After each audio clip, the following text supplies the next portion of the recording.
Welcome to City Scene. I'm Butch Warrington, Chief Building Official for the City of Sioux Falls, and today we're going to be discussing the 2018 construction values that we had during the city last year. In 2018, we set another record. For the 6th straight year, we're up to $786 million, which is quite amazing because just 2 years ago, we surpassed $700 million. So in order to break the record this coming year in 2019, we're going to have just about $800 million to make it go. Last year, we had 4 projects over $20 million. We had the Avera campus on South Louise. We had the Minnehaha County Jail. That was a big one. Citibank, that was another one. And Cascades, which is up on North Main. That was the other big one. Those were the 4 projects. Along with that, we had 8 projects that were worth $10 million or more. So we had some good, strong, big numbers this last year. I think the important part about setting a record every year is the continued growth in our city. That means people are coming, and that means not only are we doing the big projects, but it means all the little projects that are coming with it, because all those people that come in need a place to live. They need a place to eat and shop and all the other amenities that are known for Sioux Falls. You know, we've had several good years of apartments again. That is quite interesting. There again, we got to have some place for them to live. We did slip a little bit on number of houses. However, townhomes, which would appear to be where people are starting off now rather than just a starter home, they held real steady. So that was interesting to me that we are keeping the starter homes, whether it be a single family or whether it be a townhome, in line with our continued growth. I think the exciting part we got for 2019 is we're going to have a new high school coming in. That's going to start getting constructed. We're going to have a new middle school. We're doing a new school this year for Sioux Falls Lutheran. The T Elementary is putting a big addition on. We haven't issued everything on Village on the River. Avera is putting a project together over there, putting a new OR center over at their campus, on the main campus, that is. We've got some big projects that we haven't issued yet, and we know of more that are coming in. So I think 2019 is going to be a real good year also. I think this year will be a good, strong number for 2019 for housing. Again, I don't think we're going to slip too much. What we may see is it holding steady. I still think it is going to be a very good year for it. We did notice last year in the number of houses that went down. However, the dollar value of those houses even went up a little bit. So those houses are bigger. That tells me we're attracting good paying jobs coming into Sioux Falls too. So we'll see. One thing I did notice last year is the number of additions went down for that single family. More people are remodeling. So that may be a little bit of a concern that they're not putting the additions on. They're not adding on to their homes, just fixing them up. Of course, the remodels aren't quite as expensive as what the additions are.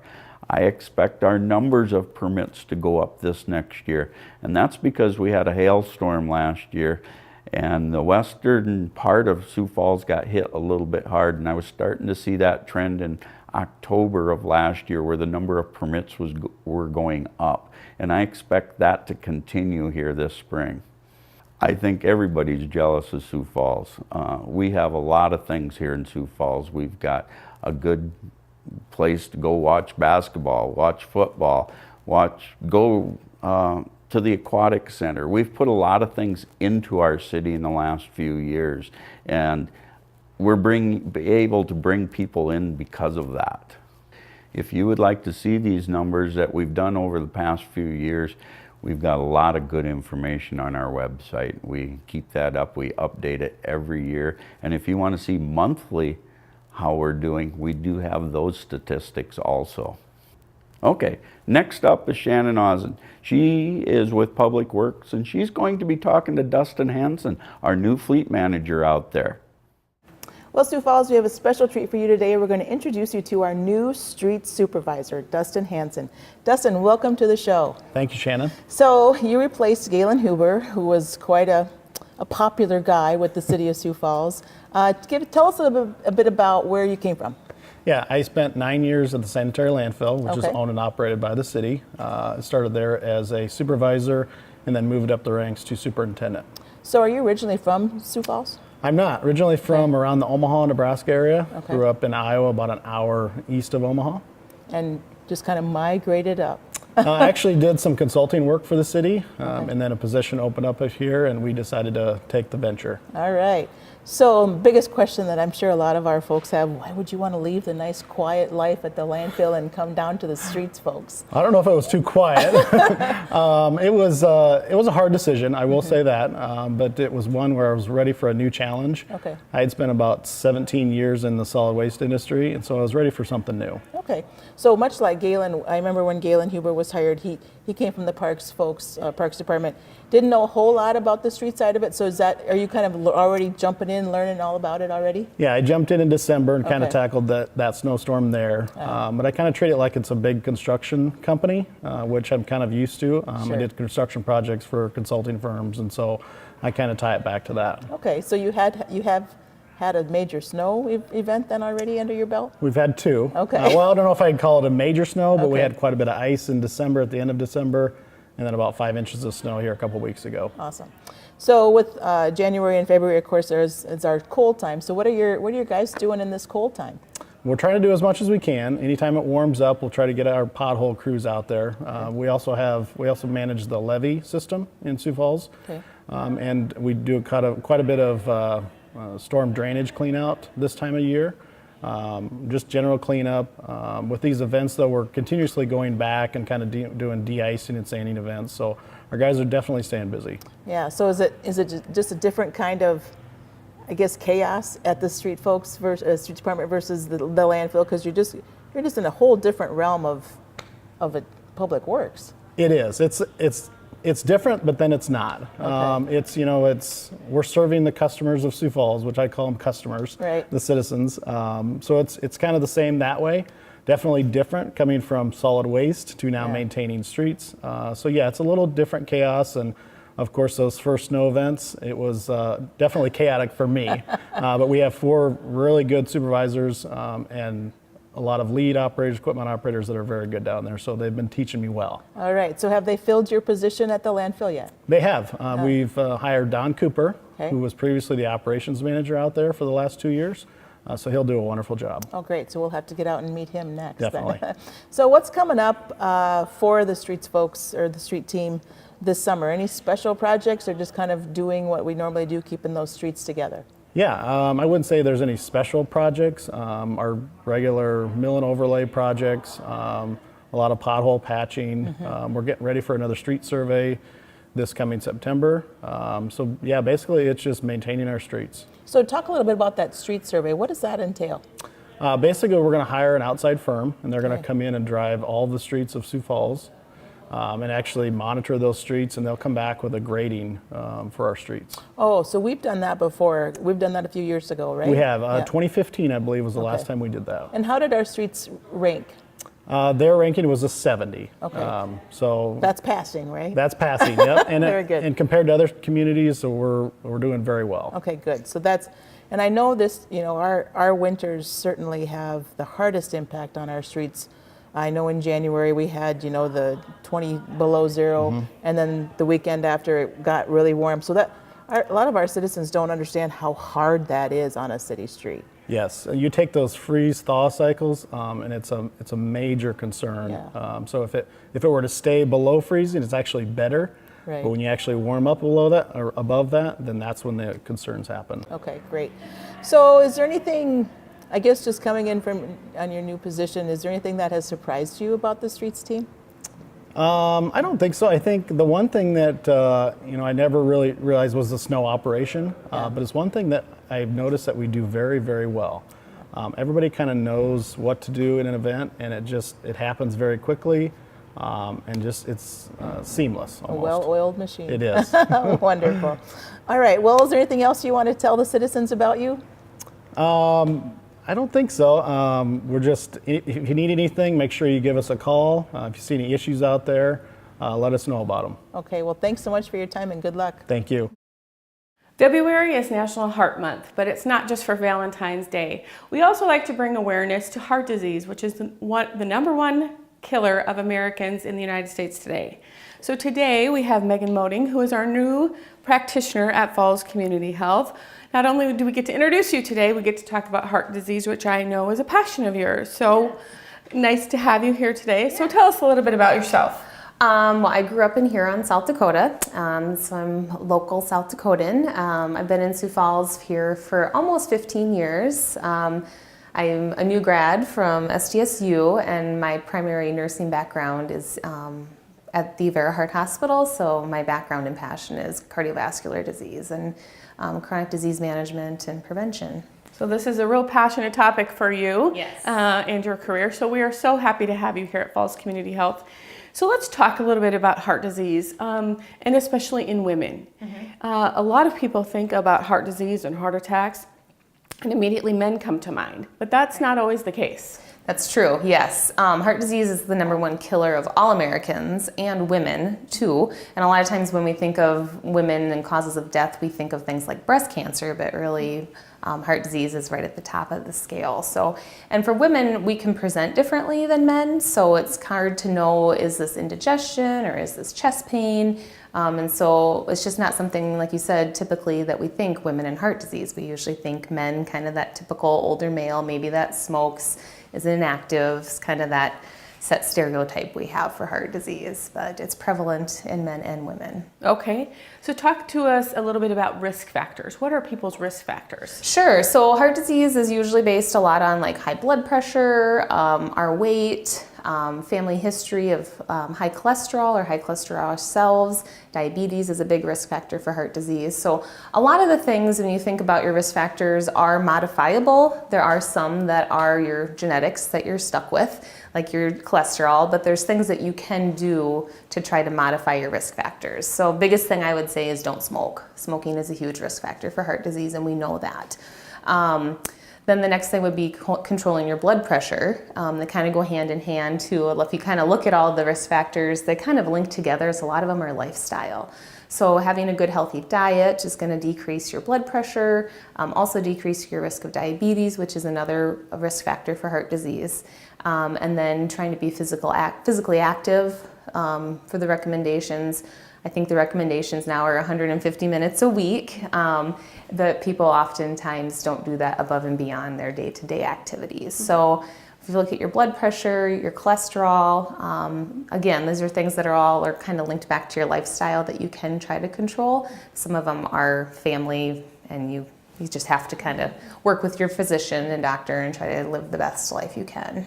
Okay, so if somebody feels like maybe their blood pressure, or they know their blood pressure is a little bit high, or if they're questioning how much they should or should not be eating for fruits and vegetables a day, or do I have to go to the gym 2 hours a day, or you said 150 minutes a week. What does that mean for somebody? Sure, yeah. So it's hard to like just do an overhaul of your life and say you have to do these things every day. So I would say start with a small goal. So like the exercise, we do recommend 150 minutes a week.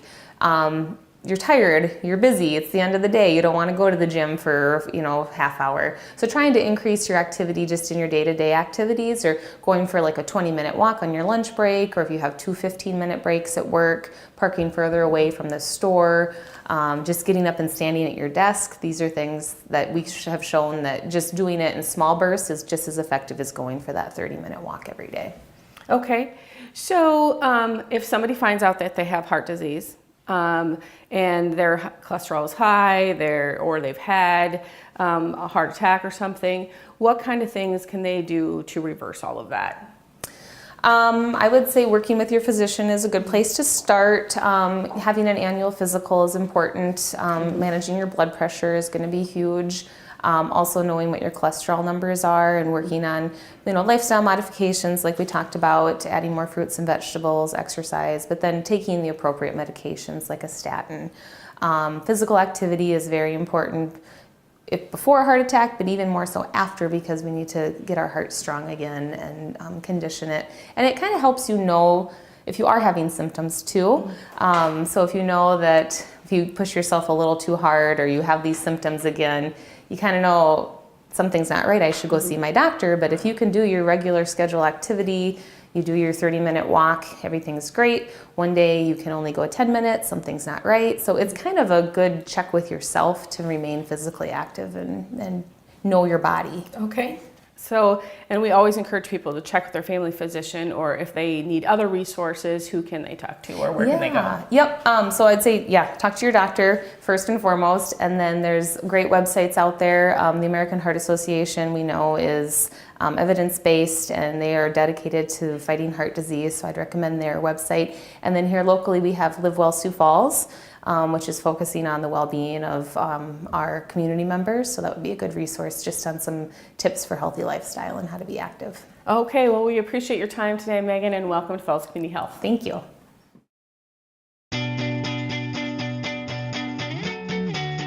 Hi, I'm Dr. Holmes with Falls Community Health. Living in the Midwest, we know that the winter months can come with some challenges. For some, this might include changes in mood and an impact on mental health. Seasonal affective disorder is a condition that often occurs in the fall or winter and may either cause or worsen depression. This condition is common and can lead to a loss of interest in activities you enjoy or cause feelings of sadness or hopelessness. Other symptoms may include changes in appetite, energy level, and memory. Sometimes seasonal affective disorder can be so severe to cause thoughts of self-harm.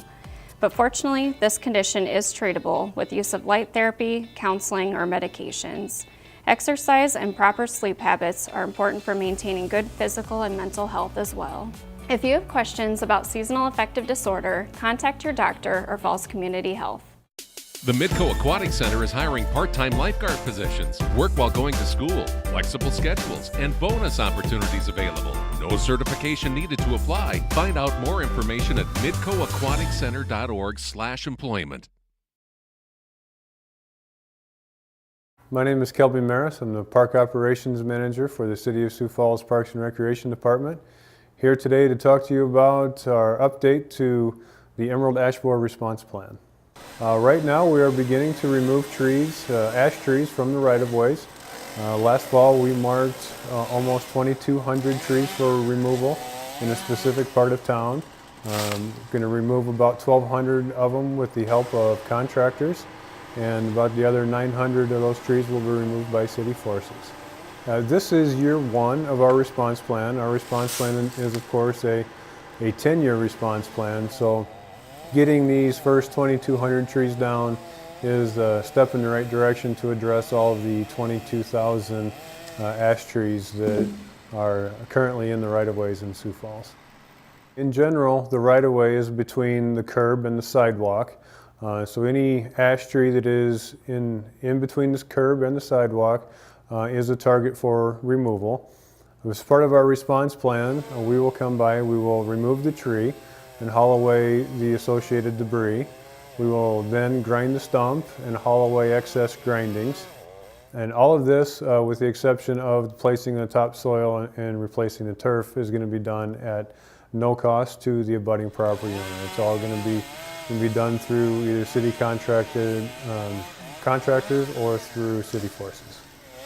So last fall when we went to mark these trees for removal, we sent postcards to all of the property owners within the removal area, let them know that we were coming to mark trees for removal. When we went out and marked the trees for removal, if a abutting property had a tree that was marked, we left a note on the door letting them know what the process would be and that they had trees marked for removal. And these trees are marked with a blue 9 so that people know that those trees are marked for removal. We followed up the note on the door with a letter to the property owner as well, letting them again know what the process would be and that they had a tree marked and then it would be removed in 2019. Now that we have getting contracts in place and that city forces are going to be going out soon, we will again send a postcard to the impacted property owners who have a tree that's coming down, again letting them know not only what the process is, but who is going to be removing the tree? If it's one of the 3 contractors, or if it is city forces that'll be coming to remove the tree. So really hope we've done everything we can to make sure that the property owners are aware that we're coming and that the tree will be removed at no cost to them. Throughout this infestation, we've been working closely with the State of South Dakota Department of Agriculture, who really took the lead role in the initial identification of the insect, along with the United States Department of Ag. So in doing so, we're keeping an eye on the infestation to see if it's spreading, how fast it's spreading, in which direction it's spreading. And really, all of that work is being conducted by the state. It did get cold here in January, and looks like we're anticipating some additional cold weather here in February. And that there's been some reports that there's some potential mortality to the emerald ash borer because of the cold.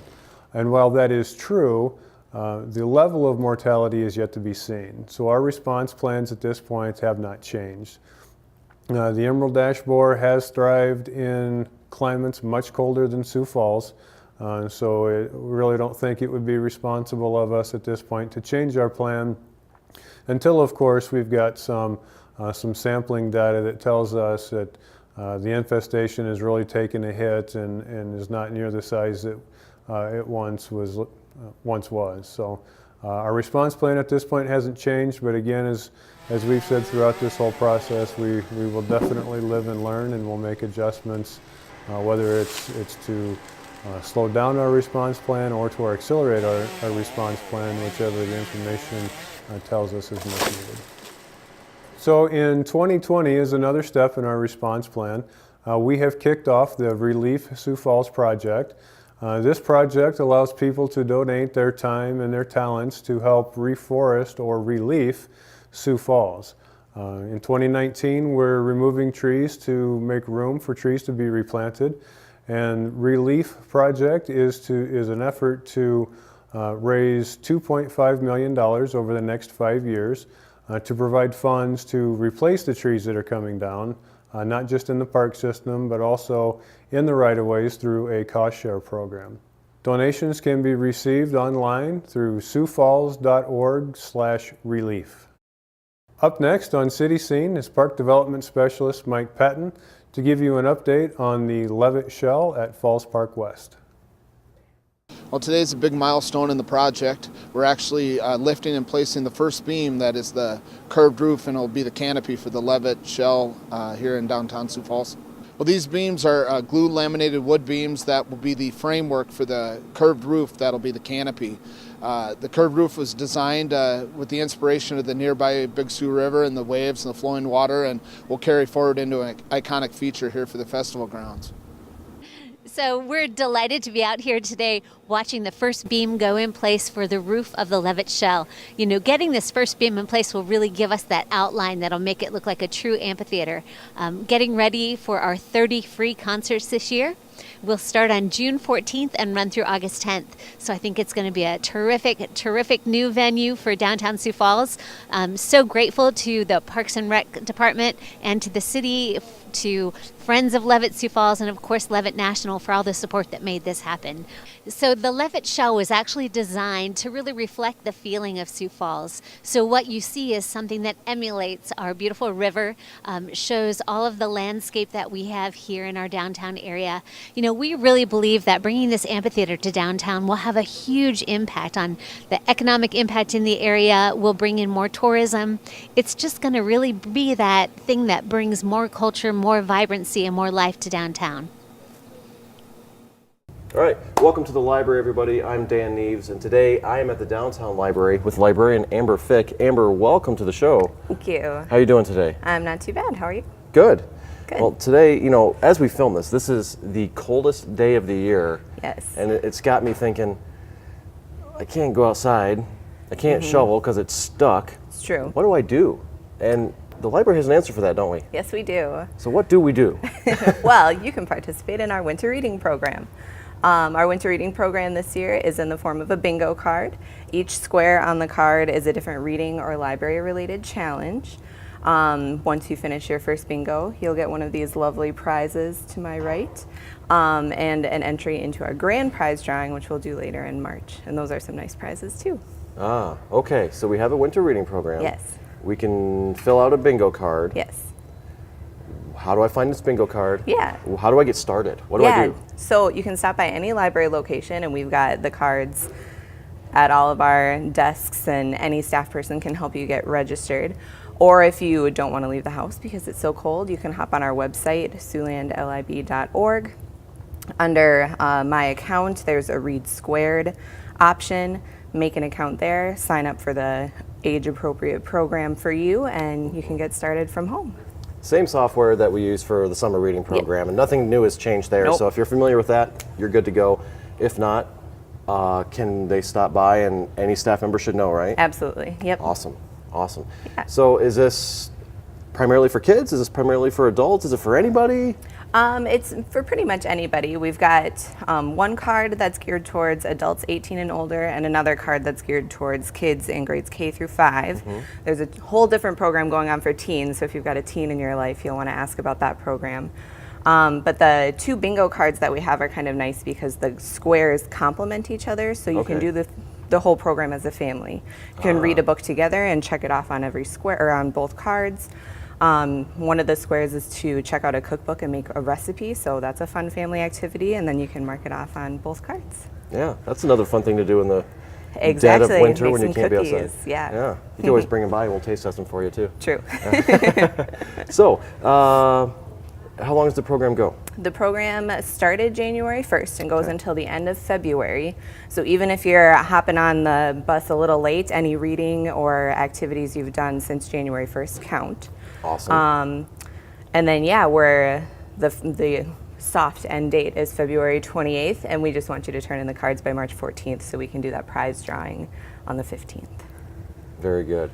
So, you fill out the bingo card, you get a bingo, and you get one of these nice mugs or these color-changing cups. My kids are like dying for these cups. Yeah, by these the way. cups are awesome. Right now they've got ice water in them, and so it just demonstrates when they're cold, they change colors. And when they're empty, they're all either that yellow or blue color. But they're super fun. I love the cups. Yeah, that's pretty awesome. Can I fill out more than one bingo and get a couple cups? No, your first bingo will get you this prize, and then if you do more bingos, which we would encourage, that just gets your name into the grand prize drawing more times. So if you do 2 or 3 or 12 bingos, then you just have 2 or 3 or 12 entries into the prize drawing at the end, so better chance to win. And that will be, you said, drawn mid-March. So you've got this entire month to do the program. Drawing's mid-March. What do I get if I win? The grand prizes, for adults, we've got a nice library-themed tote bag, a couple of gift cards, a reading journal, and then I'll handpick some books that you get to keep in your personal collection as well, based on your reading interests. I'll reach out to the winners to ask about that. And then for the kids, we have 5 different grand prizes. There's one that's Lego themed, a unicorn, I think there's an emoji one. So there are 5 different baskets, and the kids get to pick which basket they want to put their raffle tickets in. Just so like the that's summer fun. reading program. Yes, exactly like the summer reading program. Awesome. Yeah. So if you're looking for something to do this winter, it's cold, you don't want to do much, stop by, visit us. I saw the bingo card. One of those is stop by a library and get an autograph from a librarian. Yes. So you got to get out of the house anyway. Yes. You can create your account online, or you can come talk to us, get a bingo card, a physical bingo card, and we'll get you started too. So thank you, Amber. Yeah, thanks for having me. The whole month of February, folks, you have to do this, and it's not that hard. There's a lot of easy stuff. Cards work together. Come check us out online, www.siouxlandlib.org. Or if you want to reach us downtown, what do we call? 367-8700. All right, sounds good.